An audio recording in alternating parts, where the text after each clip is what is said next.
September already? That means it's time to start planning for Halloween.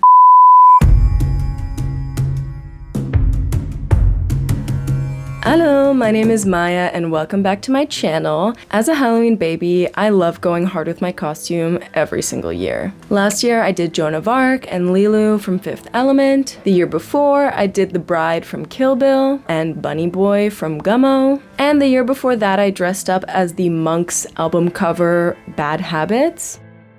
But somehow I still always let these things run to the last minute.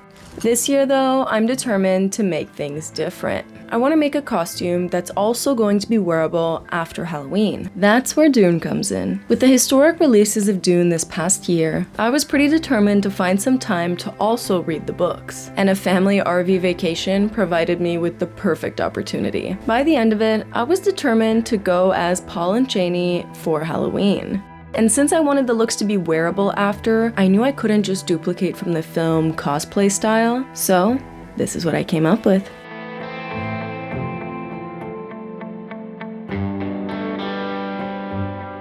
First, I got started with pulling together some references of Paul and Chani's looks. I had a bunch of cotton knit already, so I was hoping to make the items sweatpants, sweatshirt style, so at the very least they could be a cool but comfy item. For my look, I knew I wanted to do a jumpsuit silhouette, but my boyfriend was going to be a little bit more challenging, so I started with separates and decided to do a top and sweatpants style bottoms. I wanted to evoke the style of Fremen still suits, and as you can see, there's significant ribbing in the crotch to allow for movement, as well as on the chest. I also thought the elaborate leg wraps were quite interesting, as well as the knee pad hole in the pants sort of thing, so I wanted to make sure to bring those elements in as well. When examining the top of the still suits, the elements I wanted to retain were the elbow pads and the shoulder pads, as well as the ribbing on the chest and the overall neckline shape. After messing around with several different variations of how to do the shoulder pads, as well as the ribbing shaping, and adding stripes on the sides of the sleeves, I felt ready to solidify this design. Then, maintaining the same elements that I put into my boyfriend's design, I placed onto the bodysuit. I also felt that the sleeves were a really valuable part of the costume, so I added a kind of sleeve shrug to go with the jumpsuit. For the fabric, my idea was to use a black knit, which I would then stone, quote-unquote, wash with a bit of bleach and pumice stones to get that aged grayish look. Next up is ideally the only non-rewearable piece. It would be the belt that kind of mimics the, crotch protective armor. Hard to explain, but this is what I'm talking about. This piece I would make from Eva foam, and it would ideally be the only piece that isn't easily rewearable, but if I can make it nice enough, maybe it will be. Next up, the final piece of the puzzle is the shawl, shroud, drapey things. So I started with mine, which would be more of a shawl since I'm very likely to actually rewear this. Meanwhile, for my boyfriend Etienne, I was gonna go for more of a cape style where it was pinned and I could undo it and basically use that fabric again, because I don't think he would be wearing it again. And to finish it off, I would use the scraps from my shawl in order to make kind of two draping front pieces to go with his cape. These would also be pinned or just sewn on with a couple easy stitches just for the sake of the costume, but I could always take them off and still use them. I also thought I would add a little blue scarf as a nod to the blue scarf that Paul dreamed of Chani in before they met. Chani? He dreamed of Chani. I keep calling her Chani. The final detail I want to include in Etienne's costume is the Atreides crest. It's basically like a coin emblem that has the Hawk Atreides logo, and I'm thinking I'm going to make it out of polymer clay, even though it's not a huge part of the costume in the films. In the books, it is noted quite often that by the Atreides crest on his chest, people realized, oh, it's Paul, it's the Duke. So I thought I would include it. For the shawl, I went with basically a elongated rectangle with a circle cut out of the top half of it pretty close to the top. And for the crotch ribbing, I wanted to use batting or stuffing and basically sew over it to create a almost tubular ribbing. And finally, for the stripes/ribbing look on the chest, I wanted to go with more like stripes sewn on, so in order to have the effect of 6, you really only do 3. I think it will be a little more clear when it comes to the technical sketch. And finally, I mocked up an approximate shape for the leg wraps. I figured they don't have to be too precise, and I'll try to use scraps for them.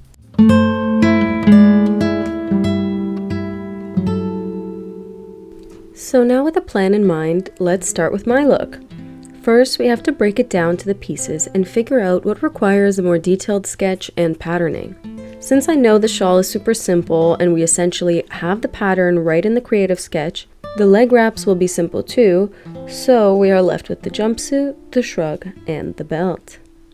And with that, let's get to Illustrator. First, I decided to get started with the bodysuit. For almost 2 years, I worked in commercial fashion, and although it was not as fun or glamorous as I had hoped, it did give me quite a lot of useful Illustrator skills that I still use in my personal projects today, as well as in my actual job.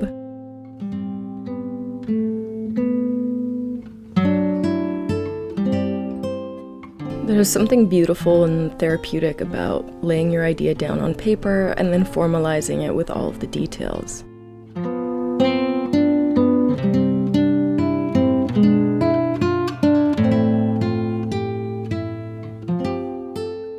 Somehow I managed to forget to screen record the process of doing the little shrug jacket, but this is me finishing up the back of it and getting started on the belt.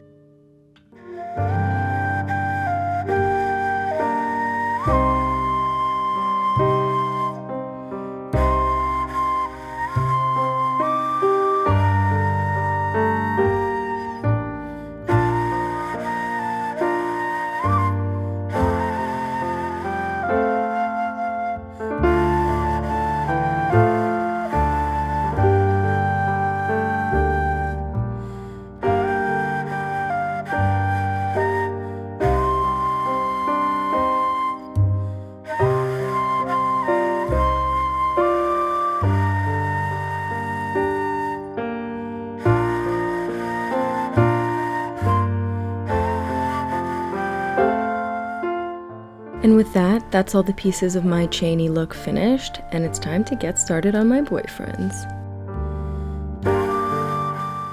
Just like my look, we need to break down Etienne's Paul look. The cape and leg wraps don't need technical sketches, so that leaves us with the top, pants, and belt. Once again, I'm using a base body block in order to lay down my shapes for the top and pants. And since I know I'm planning to keep the sleeves pretty consistent between the two versions, mine and Etienne's, I start with the sleeves from mine and transpose them onto a new long sleeve full top.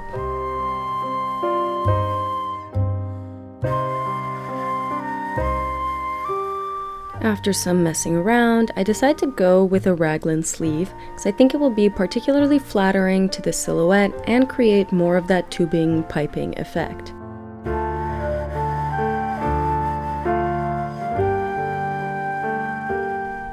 I also end up adding more stripes to the sleeve to continue that ribbing effect from the chest and give it a little bit of uniqueness from my version.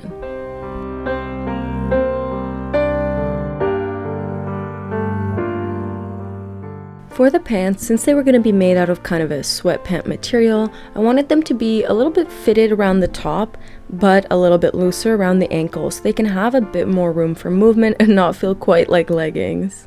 And these were pretty quick to do because I was reusing a lot of the same details from my jumpsuit. After adding the final details, like a very bootylicious back of the pants for my boyfriend, the sketches were all finished. And now I'm ready to get started.